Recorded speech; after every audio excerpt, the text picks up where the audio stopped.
அன்பான விருச்சிக ராசி நேயர்களே, இந்த இனிய தமிழ் புத்தாண்டானது உங்களுக்கு மிகப்பெரிய நிம்மதியை கொடுக்க போகுது. கடன் பிரச்சனைகள் கொஞ்சம் அதிகரிக்கக்கூடிய காலம் இந்த வருடம் நல்லா புதியதாக கடன் வாங்குறதுக்கு முன்னாடி யோசனை பண்ணி செஞ்சு வாங்கினா நல்லது.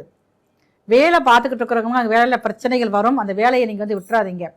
விட்டீங்க அப்படின்னா முடிந்த அளவுக்கு உங்களுடைய தாய் தந்தையின் உடல்நலத்தை உங்களுக்கு ரொம்ப கவனமாக வேணும். உங்களுக்கு கொஞ்சம் நீங்கள் கவனித்து பார்த்துக்கணும். அதே மாதிரி உங்களுடைய மூத்த பிள்ளையோட வாழ்க்கையில் கொஞ்சம் சிரமங்கள் ஏற்படுவது மாதிரி இருக்கிறதுனால அவங்களுடைய பிரச்சனை நீங்கள் கொஞ்சம் சிக்காமல் இருக்கிறது நல்லது. அது அவங்களே சரி பண்ணிடுவாங்க. ஒரு வருஷமாக நீங்கள் வெளிநாடு போயிட்டு வந்தீங்க அப்படின்னா உங்கள் குடும்பத்தில் உள்ளவங்களுக்கு உங்கள் மேலே இருக்கிற அன்பு அதிகரிக்கக்கூடிய ஆண்டாக அந்த வருடம் இருக்குது. புத்திர பாக்கியம், தாமத பெற்ற புத்திர பாக்கியம் இந்த வருடம் ஆரம்பத்தில் அதிகமாக இருக்குது. வைகாசி மாதத்துக்கு அப்புறம் நீங்கள்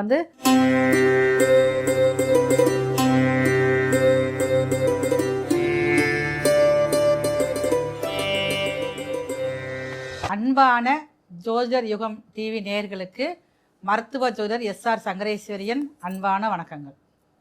தமிழ் புத்தாண்டு 14/4/2026 காலை 9:30 ரிஷப லக்னத்தில் இந்த இனிய தமிழ் புத்தாண்டானது பிறக்குது. உங்கள் அனைவருக்கும் இனிய தமிழ் புத்தாண்டு வாழ்த்துக்கள். பராபவ வருடம் எப்படி இருக்க போகுது அப்படின்னு சொல்லி பார்த்தீங்கன்னா, இந்த வருடம் ஆரம்பத்திலேயே உங்களுக்கு உங்களுடைய லக்னம், அதாவது இந்த புது வருடம் பிறக்கக்கூடிய லக்னமானது ரிஷப லக்னத்தில் பிறக்குது. ரிஷப லக்னத்துக்கு 2ஆம் இடத்துல மிதுன வீட்டில் பாருங்களேன், தனகாரகரான குரு இருக்கார். தனகாரகர் மட்டும் அவர் இல்லை, காலபுருஷனுக்கு 9ஆம் அதிபதி பாக்கியாதிபதியான குரு பகவான் பிறக்கக்கூடிய லக்னத்துக்கு 2ஆம் இடத்துல இருக்கிறதுனால இந்த இனிய தமிழ் புத்தாண்டானது நிறைய நல்ல மாற்றங்களில் உலகியல் ரீதியாக நல்ல மாற்றங்களை கொண்டு வருவதற்காக தயாராக இருக்கிறது. இந்த இனிய தமிழ் புத்தாண்டில் பொதுவாக நம்ம பார்க்குறப்ப பாருங்கள், உலக நாட்டுகளில் பாருங்கள் அதிகமான சண்டை சச்சரவுகள், அது போர் பற்றிய பயம் எல்லாத்துக்குமே இருக்குது. இப்போ பாருங்கள், ஆரம்பமே நமக்கு ஒரு பதற்றத்தை கொடுக்குற மாதிரி இருந்தாலும் இந்த லக்னம் பிறக்கக்கூடிய நாட்களில் தமிழ் புத்தாண்டு பிறக்கக்கூடிய நேரத்தில் பாருங்கள் உங்களுக்கு நிறைய அந்த நம்ம நாட்டுக்குள்ள எதிர்ப்புகள் ரொம்ப குறையும். இப்போ தங்கத்தை பொறுத்தளவுக்கும் பாருங்களேன், அதோடைய விலைகள் இன்னும் கொஞ்சம் அதிகரிக்கத்தான் செய்யும். இப்போ கொஞ்சம் குறையிற மாதிரி இருந்தாலும் அடுத்து இன்னும் கொஞ்சம் அதிகப்படுத்தக்கூடியதாக தான் இருக்குது. விவசாயிகளுக்கு நல்ல ஒரு நேரமாக இருக்கிறது. ஆனால் விவசாயிகள் எல்லாருமே கொஞ்சம் எந்த ஒரு விஷயம் நீங்கள் விவசாயம் செஞ்சாலும் அந்த காலத்துக்கு ஏற்ப நீங்கள் பயிரிட்டால் மட்டும்தான் அவங்க லாபத்தை அதிகமாக ஏற்படுத்த முடியும். ஒரு சில இடங்களில் நிறைய அவங்களுக்கு மழை அதிகமாக பெய்யும். ஒரு சில இடங்களில் பார்த்திங்கன்னா வறட்சி அதிகரிக்கக்கூடிய வருடமாக இந்த இனிய தமிழ் புத்தாண்டு இருக்குது.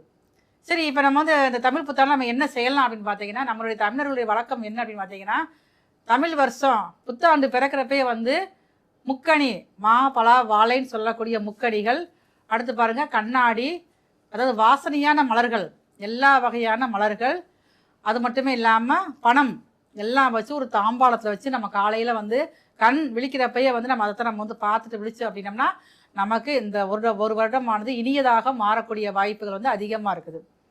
அன்றைக்கு நம்ம என்ன சமையல் பண்ணலாம் அப்படின்னு சொல்லி பார்த்தீங்கன்னா, அதாவது பச்சடி, இந்த மாங்காய் பச்சடியில் அறுசுவையான உணர்வுகள் இருக்குது.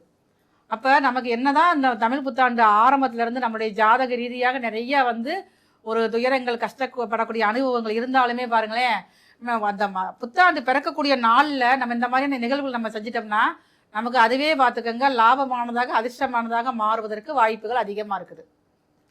இப்போ ஒவ்வொருத்தருக்கும் ஒவ்வொரு ராசிக்கும் மேச முதல் மீன வரை ஒவ்வொரு ராசிக்கும் தமிழ் புத்தாண்டு என்ன நல்ல விஷயங்கள் கொடுக்க போகுது, இதில் நீங்கள் கவனமாக இருக்கணும். வீடு கட்டலாமா, இல்லை வீடு வாங்கலாமா, இடம் வாங்கலாமா, இருக்கிற இடத்த விற்கலாமா, வேலை மாற்றம் வருமா அப்படிங்கிற சந்தேகங்களை தீர்க்கிறதுக்காக ஒவ்வொரு ராசிக்கான பலன்கள் வர இருக்கிறது. அன்பான விருச்சிக ராசி நேயர்களே, இந்த இனிய தமிழ் புத்தாண்டானது உங்களுக்கு மிகப்பெரிய நிம்மதியை கொடுக்க போகுது. நீங்கள் என்னதான் நீங்கள் எந்த வயசில் இருந்தாலுமே பாருங்கள், உங்கள் வாழ்க்கையில் நிம்மதிக்காக நீங்கள் ஒவ்வொரு நிமிஷமும் இயங்கிக்கிட்டே இருப்பீங்க. அதே மாதிரி பாருங்களேன், அன்பான ஒரு வார்த்தை கிடைக்காதா, நீங்கள் நிறைய பேர்த்துக்கு அன்பாக பேசுவீங்க, நிறைய இறக்கப்பட்டு எல்லாம் உதவிகள் செய்வீங்க, ஒரு பசின்னு கேட்டால் உடனே போய் சாப்பாடு வாங்கி தருவீங்க, எல்லாம் செய்வீங்க. ஆனால் உங்களுக்கு அந்த அன்பும் ஆதரவும் கிடைக்காது. அதுதான் பார்த்துக்கங்க உங்களுக்கு மிகப்பெரிய மனசு கவலையாக இருக்கலாம். எத்தனை பேருக்கு உதவி செய்கிறேன், நீ யாராவது ஒருத்தராவது நீ சாப்பிட்டான்னு கேட்டாயானா, அப்போ யாருமே நீ கேட்கவே இல்லையே, என்னைய பற்றி சிறிய ஒரு நலம் கூட விசாரிக்க மாட்டேங்காங்களே. இது உங்கள் வீட்டில் உள்ளவங்களும் அப்படி தான் இருப்பாங்க. ஏன்னா உங்களுடைய எல்லாமே அவங்களுக்கு தேவை இருக்கும். ஆனால் அவங்க உங்களை பற்றிய கவலைகள் அக்கறை இல்லாமல் இருப்பாங்க. அப்படிப்பட்ட உங்களுக்கு இந்த வருடத்தில் பாருங்கள், ஆரம்பத்திலே வந்து புதியதாக ஒரு உறவுகள் ஏற்படும். அந்த உறவுகள் மூலமாக உங்களுக்கு நிறைய நன்மைகள் ஏற்பட போகுது. மனதில் ஒரு நிம்மதியும் தெளிவும் தன்னம்பிக்கையும் பிறக்கும். உங்களால் முடிந்த அளவுக்கு இந்த வருடம் முழுவதுமே நீங்கள் வந்து உங்களுடைய குழந்தைகளை பற்றிய கவலைகளை நீங்கள் விட்டுருங்க. ஏன்னா குழந்தைகள் தான் உங்களுக்கு பிரச்சனையாகவே எப்பயுமே இருப்பாங்க. இந்த வருடம் முழுவதுமே வந்து இந்த வருடம் ஆரம்பத்திலே பாருங்கள், 5ஆம் இடத்துல போய் செவ்வாய் 6ஆம் இடத்துக்கார உட்காந்துருக்காரு. லக்னாதிபதி அப்படி தான் உட்காந்துருக்காரு. அப்போ செவ்வாய் புதன் சனி சேர்க்கை இருக்குது. அப்போ ஆரம்பத்துலேருந்து பாருங்கள், உங்களுக்கு குழந்தைகளை பற்றி எண்ணங்கள் அதிகரித்து உங்களுக்கு உடல்நலத்தில் பாதிப்புகள் ஏற்படக்கூடிய வாய்ப்புகள் அதிகமாக இருக்கனால அவங்களுடைய வாழ்க்கையை அவங்க பார்த்துக்குருவாங்க அப்படிங்கிற மனசு தெளிவுக்கு வந்துட்டீங்கன்னா கொஞ்சமாவது நீங்கள் வந்து விட்டு பிடிச்சா மட்டும்தான் ஒரு பெரிய அளவுக்கு அவங்களும் வர முடியும், நீங்களும் வருவீங்க. அவங்களுடைய பிடி வந்து உங்கள் கையில் வச்சுக்கிட்டே இருந்தீங்க அப்படின்னா உங்களால் வந்து அவங்களையும் விட முடியாது, நீங்களும் அடுத்த இடத்துக்கு போக முடியாது. உங்களுக்குள்ள மனக்குறைகள் நோயாக மாறுவதற்கு வாய்ப்பு அதிகமாக இருக்குது. கடன் பிரச்சனைகள் கொஞ்சம் அதிகரிக்கக்கூடிய காலம் இந்த வருடம் வந்து. நல்லா புதியதாக கடன் வாங்குறதுக்கு முன்னாடி யோசனை பண்ணி செஞ்சு வாங்கினா நல்லது.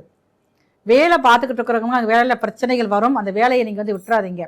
விட்டீங்க அப்படின்னா புதியதாக வேலை கிடைப்பது கொஞ்சம் சிரமங்கள் ஏற்படும். நான் தொழில் பார்த்துக்கிட்டு இருக்கேன், தொழில் சரியாக வரமாட்டேங்கி, வேலைக்காரங்களால பிரச்சனை, வேலைக்கு ஆளுகளே வரவே மாட்டேங்காங்க அப்படின்னு உங்கள் மனசுக்குள்ளே ஒரு குறை இருந்துக்கிட்டே இருக்கும். ஆனால் வேலை திறமை அதிகமாக இருக்கும், தொழில் வாய்ப்புகள் அதிகமாக கிடைக்கும்.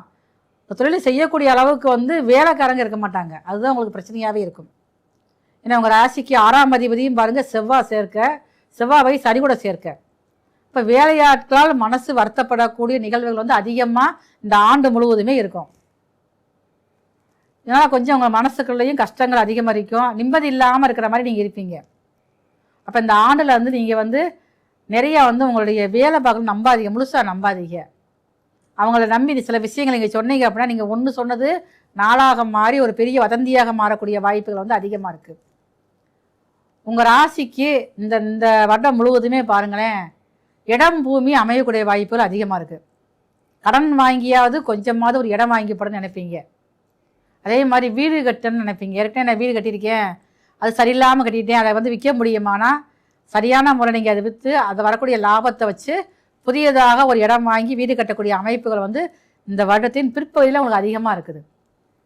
முடிந்த அளவுக்கு உங்களுடைய தாய் தந்தையின் உடல்நலத்தை உங்களுக்கு ரொம்ப கவனமாக வேணும். உங்களுக்கு வந்து கொஞ்சம் நீங்கள் வந்து கவனித்து பார்த்துக்கணும். அதே மாதிரி உங்களுடைய மூத்த பிள்ளையோட வாழ்க்கையில் வந்து கொஞ்சம் சிரமங்கள் ஏற்படுவது மாதிரி இருக்கிறதுனால அவங்களுடைய பிரச்சனை நீங்கள் கொஞ்சம் சிக்காமல் இருக்கிறது நல்லது. அது அவங்களே சரி பண்ணிக்கிடுவாங்க. ஆனால் அதை நினச்சி உங்களுக்கு மனசுக்குள்ளே வருத்தங்கள் ஏற்பட்டுக்கிட்டே இருக்கும். ரியல் எஸ்டேட் தொழில் பார்க்குறவங்களுக்கு, இந்த விருச்சிக ராசியில் பிறந்தவங்களுக்கு இந்த வருடம் முழுவதுமே வந்து அதிகமான லாபத்தை தரக்கூடிய மாதமாக இருக்கிறது. ஏன்னா 5ல் வந்து செவ்வாய் உட்காந்துட்டாரு. இப்போ செவ்வாய் சனி சேர்க்கை இருந்தாலே பாருங்கள், விற்காத நிலத்தையும் விற்கக்கூடிய ஒரு திறமை உங்கள்கிட்ட இருக்கும். அப்போ இது வரைக்கும் விற்காமல் வச்சுருப்பீங்கள்ல, அதை வந்து உங்களுக்கு வந்து விற்கக்கூடிய வாய்ப்பு அதிகமாக இருக்குது. யாரெல்லாம் அவங்ககிட்ட வந்து இடம் விற்கவே முடியல அணுகிறாங்களோ அவங்களுக்கு ஒரு நல்ல தீர்வாக நீங்கள் சொல்லி அந்த இடத்தை விற்கக்கூடிய வாய்ப்புகள் அதிகமாக உங்களுக்கு திறமை அதிகமாக இருக்குது. அது மட்டுமே இல்லாமல் உங்களால் முடிஞ்ச அளவுக்கு வெளிநாடு வாய்ப்பு நல்லா இருக்குது. ஒரு வருஷமாக நீங்கள் வெளிநாடு போயிட்டு வந்தீங்க அப்படின்னா உங்கள் குடும்பத்தில் உள்ளவங்களுக்கு உங்கள் மேலே இருக்கிற அன்பு வந்து அதிகரிக்கக்கூடிய ஆண்டாக அந்த வருடம் இருக்குது. புத்திர பாக்கியம், தாமத பெற்ற புத்திர பாக்கியம் இந்த வருடம் வந்து ஆரம்பத்தில் அதிகமாக இருக்குது. வைகாசி மாதத்துக்கு அப்புறம் நீங்கள் வந்து ஒரு சின்னதாக உங்களுடைய குலதெய்வத்துக்கு போயிட்டு வாங்க. வைகாசி மாதம் பிறந்த விட்டு அடிக்கடி குலதெய்வத்துக்கு போயிட்டு வரது ரொம்ப நல்லது. இருந்தாலும் இந்த வருடத்தில் நீங்கள் தொடர்ச்சியாக, ஏன்னா குரு பகவானுடைய பார்வையானது 2, 5 கூடிய குரு பகவான் வந்து அவர் உங்கள் ராசிக்கு 9ஆம் இடத்துலேருந்து உங்கள் ராசிக்கு 5ஆம் இடத்தை பார்க்குறாரு. அவரே ஒரு சொந்த வீட்டை பார்க்கறதுனால நீங்கள் அடிக்கடி உங்களுடைய குலதெய்வத்துக்கு போயிட்டு வர்றத உங்களுடைய குழந்தைகளை பற்றிய கவலை உங்களுக்கு சரியாகக்கூடிய வாய்ப்பு வந்து அதிகமாக இருக்குது. இந்த வருடம் முழுவதுமே நீங்கள் வந்து உங்களால் முடிஞ்ச அளவுக்கு பழனி மலை போயிட்டு வாங்க. பழனி போய் அங்கே இருக்கக்கூடிய முருகனை வந்து ஆண்டி கோலத்தை தரிசனம் பண்ணிவிட்டு அதற்கப்புறம் வந்து ராஜ அலங்காரத்துலேயும் நீங்கள் தரிசனம் பண்ணிட்டு வரணும். இந்த 2 அலங்காரமே நீங்கள் பார்த்துட்டு வாங்க. இந்த வருடம் முழுவதுமே சிறப்பான வருடமாக உங்களுக்கு இருக்கும். இது வரைக்கும் நாம் வந்து பார்த்துக்கிட்டு எல்லாமே பாருங்களேன் 12 ராசிக்குமான இனிய தமிழ் புத்தாண்டின் பொது பலன்கள் மட்டும்தான். இதே இது பாருங்க, உங்களுடைய சுய சாதகப்படி உங்களுக்கு என்ன திசை நடக்கு, உங்களுக்கு என்ன மாதிரி நன்மைகள் நடக்க இருக்குது அப்படிங்கிற விஷயங்களை நீங்கள் தெரிஞ்சுக்கணும் அப்படின்னா கீழே உள்ள நம்பருக்கு நீங்கள் வந்து எனக்கு வந்து ஃபோன் பண்ணி நீங்கள் அப்பாயின்மெண்ட் வாங்கிட்டு நீங்கள் இந்த ஜாதகம் பார்க்கணுன்னா விருப்பப்பட்டீங்கன்னா தொடர்பு கொள்ளுங்கள். உங்களுக்குரிய அத்தனை விஷயங்களும் செஞ்சு தரப்படும். நல்ல ஒரு தீர்வானது உங்களுடைய ஜாதக ரீதியாக உங்களுக்கு ஏற்படக்கூடிய சந்தேகங்களுக்கு தீர்த்து வைக்கப்படும்.